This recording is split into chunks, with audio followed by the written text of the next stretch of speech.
Desa Wahyudi, penggagas Kampung Budaya Polowijen. Hari ini merasa senang dikunjungi oleh DPRD Komisi B, Provinsi Jawa Timur beserta dengan Dinas dan Pariwisata dan DB. Kunjungan kami fokus pada satu menyangkut budaya, yang kedua soal parta. Soal cagar budaya tadi penjelasannya bahwa memang ada banyak problem-problem di persoalan kepemilikan status ODCB, objek diduga cagar budaya, yang masih dimiliki atau dikuasai oleh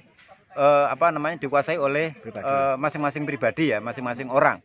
Oleh karena itu ini kami ajukan untuk kemudian mana yang memungkinkan pemerintah provinsi, kabupaten atau kota misalnya support terhadap objek yang diduga cagar budaya tersebut.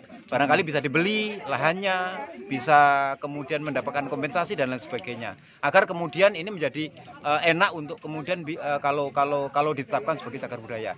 Yang kedua soal pariwisata, bahwa kemudian kunjungan ini memang mengecek tentang selama ini praktek-praktek tentang kepariwisataan di kunjungan di Kampung Budaya Polowijen bagaimana. Nah, praktek kunjungan di Kampung Budaya Polowijen sekalipun di masa Covid, Kampung Budaya Polowijen dari dulu sampai sekarang itu tetap buka. Jadi tidak pernah ditutup tetapi dibuka. Dibuka dalam pengertian mendapatkan kunjungan harian 1-2 orang yang memang sering datang ke Kampung Budaya Polowijen, karena memang di Kampung Budaya Polowijen ini harian ada orang yang jaga, membuat batik gitu ya, terus kemudian belajar bersama di sini, belajar seni rupa atau mungkin belajar yang berkaitan tentang sekolah itu di sini menjadi tempat berkumpulnya masyarakat. Karena kita sediakan perpustakaan di Kampung Budaya Polowijen. Nah, kunjungan yang beda di Kampung Budaya Polowijen dengan tempat yang lain, bahwa kami selalu menjual dalam bentuk paket.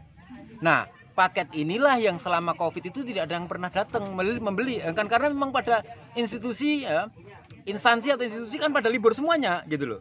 Jadi tidak ada selama Covid itu tidak ada pernah mendapatkan kunjungan. Ini baru kunjungan yang pertama di tahun 2021 DPRD ke Kampung Budaya Polowijen. Tetapi kami memberikan satu gambaran bahwa paket-paket itu akan menjadi mempertegas bahwa ke depan kita tidak bicara soal mass tourism, jadi wisatawan yang banyak, tidak. Tapi kita spesifik pada pasarnya spesifik pada wisata edukasi. Jadi akhirnya kan kemudian Kampung Budaya Polowijen ini menjual paket-paket wisata edukasi yang rombongannya bisa dalam bentuk keluarga gitu ya, bisa rombongannya dalam bentuk yang mungkin agak lebih besar dikit, mungkin 10-15 orang datang ke sini belajar bersama di Kampung Budaya Polowijen, sehingga secara rutin kita mendapatkan pemasukan dari wisata. Karena ini Kampung Budaya Polowijen itu diinisiasi oleh masyarakat dan kemudian dilihat oleh DPRD dan DPRD melihat bahwa ini unik, maka mereka tertarik untuk terlibat mengembangkan. Memang semestinya begitu. Tahapan kami selanjutnya adalah bekerja sama dan memohon bantuan kepada instansi terkait, pemerintah kota, kabupaten, pemerintah provinsi, bahkan kementerian sekalipun, bahkan kemudian dengan perguruan tinggi atau CSR, agar kampung kami ini dibantu untuk kemudian dikembangkan.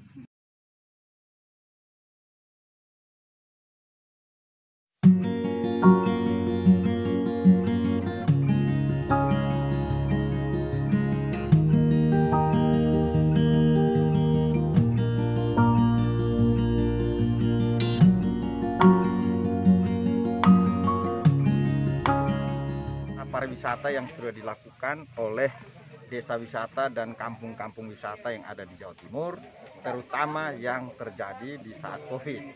Apakah pariwisata itu mengalami dampak Covid dan apa saja yang perlu didengar aspirasinya, hingga pemerintah provinsi memberi intervensi atau fasilitasi agar pariwisata di Provinsi Jawa Timur, khususnya di Malang Raya ini bisa terus berkembang.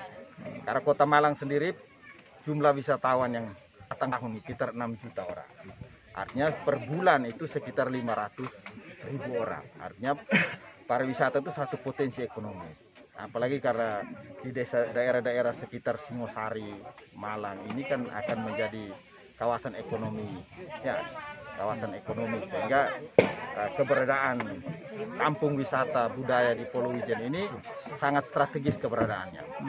Dan setelah kita mendengar apa yang mereka sampaikan, kita sangat mengapresiasi usaha masyarakat untuk melestarikan budaya sekaligus menyiapkan satu pariwisata edukasi, pariwisata budaya yang sifatnya berkelanjutan untuk memelihara situs-situs yang ada dan juga memberikan edukasi kepada masyarakat. Tapi yang paling penting adalah memberi dampak ekonomi bagi masyarakat di sekitar sini.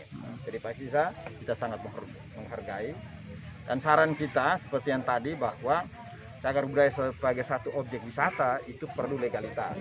Oleh sebab itu, kunjungan kami pada hari ini memberi dorongan kepada pengelola di sini untuk segera melakukan pendaftaran, asesmen terhadap situs budaya yang ada di sini, sehingga dia bisa ditetapkan sebagai cagar budaya.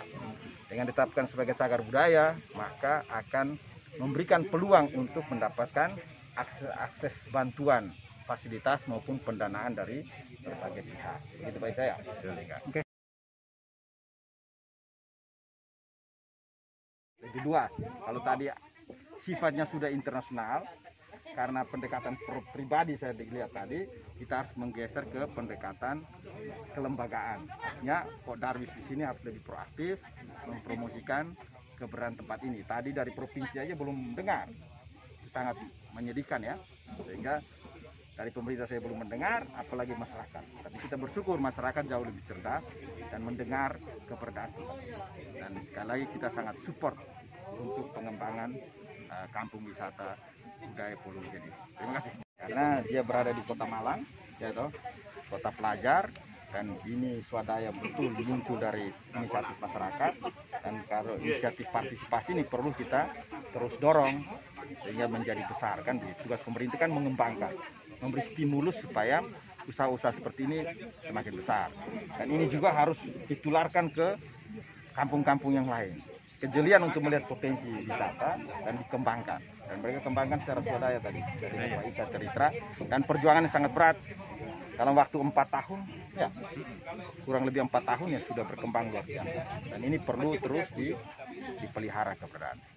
Kalau kondisinya ramai, ya masuk ke pelayanan customer, tapi ke Pak Iza, saya pikir kita fokus untuk melakukan kerja-kerja pendataan, kerja-kerja evaluasi supaya situs-situs itu bisa mendapatkan penetapan.